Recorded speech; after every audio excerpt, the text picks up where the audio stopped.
Vedic medicine, the oldest form of medicine, doesn't recommend garlic at all. And they had very good reasons, because it was known to be one of the most toxic herbs or plants not fit for human consumption, that were known to have destructive effects. That's why garlic works on bacteria, killing germs.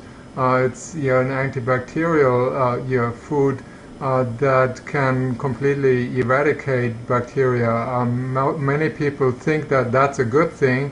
We want something that kills off germs, but it can have negative side effects that may be even worse than having a bacterial infection. I personally don't recommend it for a number of reasons. There are some studies that show that garlic can actually cause damage to brain cells, and it has that very powerful effect, because garlic does end up in the bloodstream if eaten in raw form. If it's eaten in cooked form, the negative or toxic effect is greatly diminished. So if a person does feel like they want the garlic, then they can take it in cooked form, and it will be less negative, in the sense that it can cause a harm in the body. Garlic burns. It literally can burn little holes through the lining of the intestines. It can certainly penetrate the mucus lining and make its way through into the intestinal wall, where it can burn little holes that eventually, if you eat it too often, can lead to perforations in that part where they already have been weakened or damaged. So particularly people who have leaky gut, where already toxins escape the intestines and move into the bloodstream, they should be extra careful, because garlic should not really be in the blood.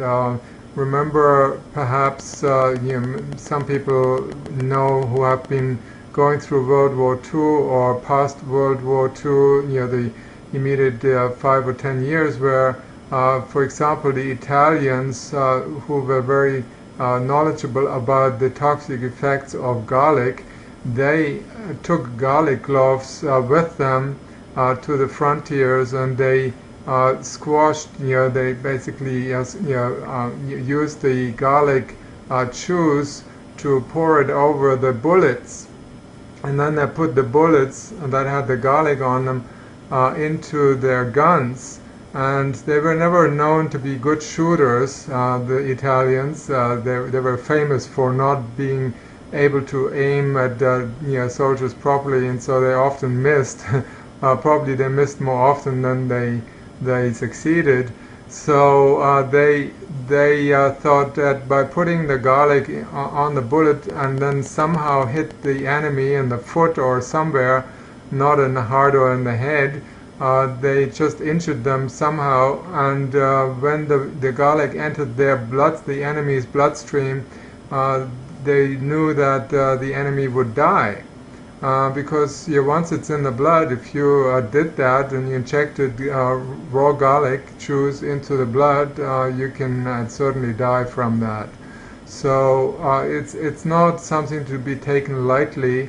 There's a whole new trend in Italy now that is shying away from putting garlic in food, and they know that it's not one of the best things to ingest, because it can cause upset stomach, it can upset the intestines, and it can cause inflammation. So there is even a new trend. It's called garlic-free restaurants. So all the great chefs, they are learning how to cook without garlic, because garlic became only popular in that part of the world when there was a shortage of food, and there were no spices or herbs available, particularly during the war times. And the poor people, they were taking recourse to garlic as a way to make their food more flavorable. and that's where the trend started expanding, because there were a lot of poor people after World War II.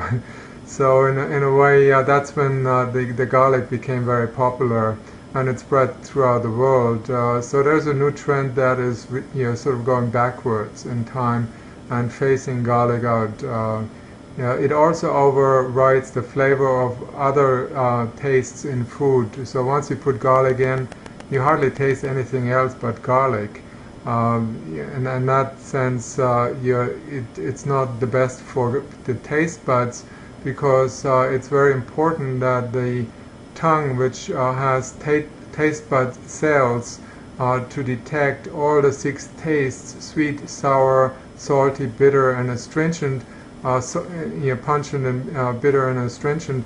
It's important that we have exposure to all those 6 tastes in order to for the cells in the body to function well and for food to be digested properly. And if you miss out on some of these tastes, or you override them by having a particularly pungent taste that dominates all the other tastes, then this can lead to digestive trouble, where the digestive system no longer recognizes these other tastes and is not secreting the correct enzymes and digestive secretions in order to digest all the foods that you have ingested, not just the pungent or spicy food which garlic is. Can you also give a little brief on, are there any medicinal values of garlic which Ayurveda recommends? Well, you don't find many references in Ayurvedic medicine for medicinal properties of Ayurveda, except that it does have an antibacterial effect. It is more recommended to put up garlic in the fields to prevent mosquitoes and other insects from flying in there and eating up the crops. So in that sense, garlic has definitely a major use, but it should, in my opinion, not be used for food. That's why every body type can react to it. So it's not really good for any of the body types. The only body type that can cope with it more than others are the kapha body types. They have a thick skin, thick intestinal lining, so for them to get serious damage is less likely than in the vata type who has a very thin intestinal lining. For them, they're more likely to get injured by it, and for pitta types, they can get inflammation in the intestines if they eat too much garlic, especially the raw form.